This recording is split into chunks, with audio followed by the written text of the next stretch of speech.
நம்ம அடிப்படையிலேருந்து ஸ்டார்ட் பண்ணலாங்க. ஏன்னா எடுத்தோனே ஏஐ, நியூரல் நெட்வொர்க்ன்னு போம்போது நெறைய பேருக்கு புரிய மாட்டேங்குது. நான் தமிழ்ல சொல்ல ஆரம்பிச்சதே காரணமே, எல்லாருக்கும் இந்த டெக்னாலஜி புரியணுன்ற ஒரு இன்டென்ஷன் தான். இல்லாட்டி இங்கிலீஷ்ல பேசிட்டு போயிட்டே இருக்கலாம்.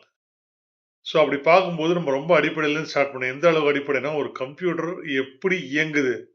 அங்கேருந்து ஸ்டார்ட் பண்ணி ஒவ்வொரு லேயரா நம்ம வந்து எ போனா தான் நமக்கு அந்த அந்த மெயின் லேயர் போகும்போது உங்களுக்கு ஏஐ புரிய ஆரம்பிச்சுரும். ஓகே.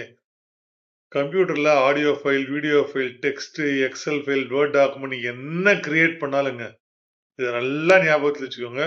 கம்ப்யூட்டருக்கு தெரிஞ்சது பைனரி ஒண்டி தான். அதுவும் 2 வேல்யூ தான். ஒண்ணு 0, இன்னொன்னு 1. 0 ஆஃப்னா ஆஃப்ன்னு வச்சுக்கிட்டீங்கன்னா, 1 வந்து ஆன். நீங்க என்ன ஸ்டோர் பண்ணாலும் கம்ப்யூட்டர் அத பைனரியா கன்வெர்ட் பண்ணி 0 அண்ட் 1 காம்பினேஷன்ல தான் ஸ்டோர் பண்ணும். அடுத்த வீடியோல பைனரி சிஸ்டம்னா என்ன? அது எப்படி என்னென்ன பண்ணுது? ஹெக்ஸாடெசிமல்னா என்ன? இந்த சின்ன சின்ன விஷயங்கள பார்த்துட்டு படிப்படியா மேல போலாம். நன்றி.